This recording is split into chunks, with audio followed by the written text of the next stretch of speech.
अस्सलाम वालेकुम नाज़रीन, इस वक्त हम दारे नील गुल पे मौजूद है और यहाँ पर हम आपको एक कुदरत के एक नज़ारा दिखाएंगे। यहाँ भी आप देख सकते हो एक दियार का दरख्त यहाँ पे मौजूद है, लेकिन दियार का दरख्त पे अल्लाह लिखा हुआ है। यहाँ पर ये अलिफ में शुमार कर सकते हो और ये अल्लाह, ये देखिए अल्लाह। खूबसूरत नज़ारा ये दारे नील गुल में है। ये दरख्त शायद आज तक तो ये किसी को मालूम नहीं था।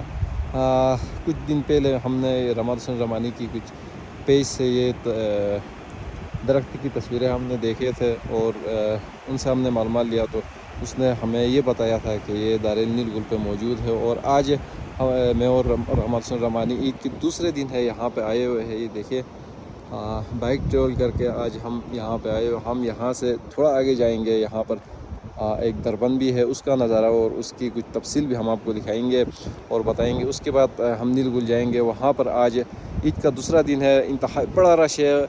वहाँ जाकर वहाँ की खूबसूरती और वहाँ के लोगों की रहन सहन और किस तरह लोग इंजॉय करते हैं वो भी हम आपको दिखाएंगे। और सबसे खूबसूरत बात ये दरख्त की है कि यहाँ पर ये देखिए खूबसूरत अंदाज में अल्लाह लिखा हुआ है। यहाँ पर ये अलिफ और अल्लाह जल्ल जलालहू। ये देखिए खूबसूरत नज़ारा दारे नील गुल पे ये एक दरख्त मौजूद है।